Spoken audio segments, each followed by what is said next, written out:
Genshin Impact has been out for 4 years, and with the release of 5.0, I decided to review every element in the game and make an educated decision to decide which element is the current strongest. But before we start the video, I just wanted to thank you guys on all the support in my last videos. Your likes and comments made me very happy, and if you enjoy this type of content, please consider subscribing. It really improves the quality of my videos. Although the elements are mostly stagnant, characters and artifacts can change a way an element is utilized and can improve upon them. To make things simple, we'll be going from worst to strongest. To no one's surprise, the worst element in the game is Geo. Geo only has one reaction and it doesn't do any damage. Crystallize. Crystallize is what happens when Geo reacts to any other element besides Anemo and Dendro. It gives the character an elemental specific shield that is weak in general because it scales off elemental mastery, and Geo characters usually scale on defense. Geo had one buff in the past, but it was mostly to cater to the Geo Archon, so it's been neglected since. Genshin tried to make Geo better with the release of Itto and Goro, creating Mono Geo, but it didn't last long meta-wise. At one point they completely gave up on Geo and didn't release another Geo unit until a year later. They did weaponize Crystallize through Navia though, so that's an upside I guess. Also, Geo structures are so far going nowhere in Genshin, since only Chiori and Zhongli can synergize with them and they honestly don't have to. Geo does have one bonus effect, Petrification, however it's exclusive to Zhongli and we'll probably never see it again on another character. Geo definitely needs more love and attention. As of now, the only way to make it good is giving the character it's attached to a busted kit. Maybe we'll see that in the next Geo character, who knows. Before the Skyrim Moosh and Zhao mains cook me in the comments, let me explain. Anemo has definitely fallen off for the last few versions of the game. We don't have that many Anemo units to begin with, and I honestly believe it's because the release of Kazuha. Hoyoverse has been so afraid of releasing another Kazuha that the identity of Swirl has begun to wane. Anemo units have been mostly reduced to pure utility. Farazan, for example, is an Anemo exclusive buffer, who also serves kind of as a battery. Jianyun gives plunges and heals. Lynette has a single target skill with a stationary burst. What these characters have in common is that they're not very good at swirls, and their kits do not care if a swirl occurs anyways.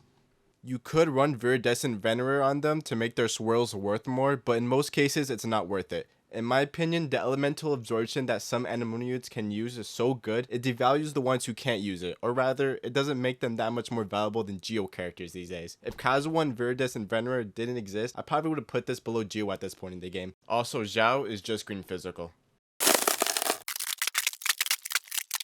I apologize to the 3 Ganyu mains out there, but the reason I put Cryo so low is that it has so many contradictions built around its characters and reactions. Its most damaging reaction is Melt, which works differently depending on if you apply Cryo and Pyro first, or Pyro and Cryo, which creates a reverse Melt.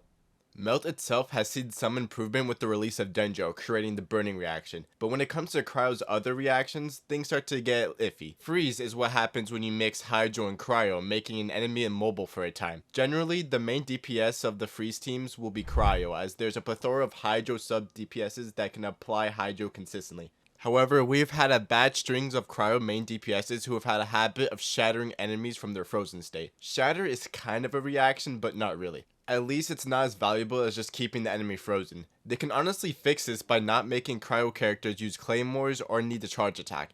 You can't even really melt in freeze comps because Pyro dispels freeze. Cryo is also the element of characters who want to do physical damage instead of reaction damage. Electro and Cryo make superconduct, which makes the enemies receive increased physical damage, but those teams generally have lower potential and value than most. Freeze teams are also basically just blue physical, so.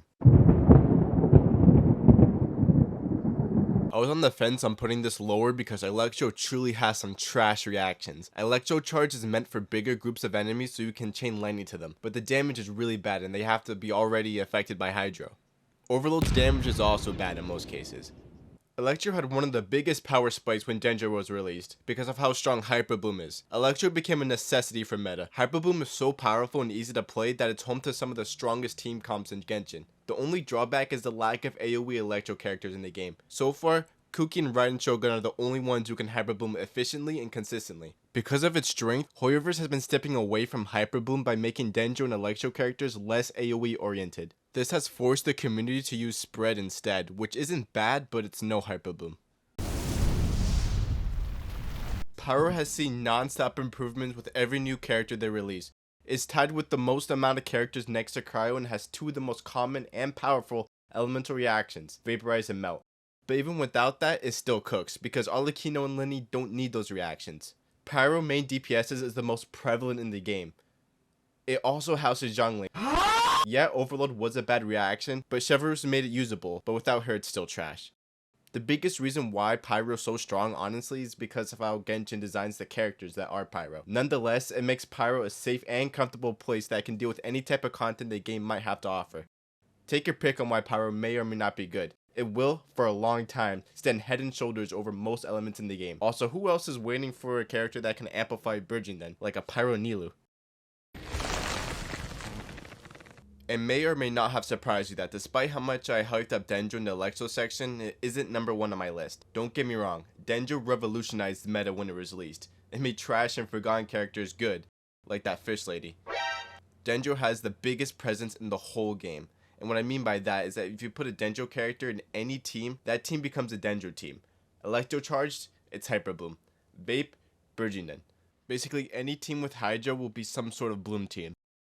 Another thing to add is that simply adding Dendro to your team comps will increase its elemental reaction damage. That's why characters like Baiju are good. Simply supplying the team with Dendro will make us stronger. Dendro also has a lot of great artifact sets. Deepwood Memories can reduce Dendro resistances on enemies for basically free, which helps greatly since Dendro can't utilize Viridis and Venerer as you can't swirl Dendro. Why doesn't Geo have this?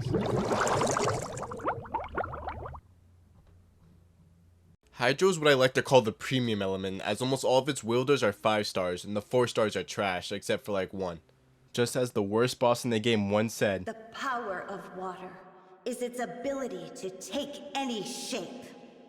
Hydro can shape itself into every nook and cranny of the game, and a large part of Dendro's success is attributed to Hydro because it creates blooms. And just like that, we're talking about Hyper Bloom again. Hydro has the most utility in the entire game, and not just the most, the strongest. It's the best at healing, it's the best at buffing, it's the best at raw damage, its characters are the best at elemental applications. The list goes on and it only gets better. There's very little I have to say about this element because its feats speak for itself. No other element can be as synergistic as Hydro is. It's the element that ties all other elements together.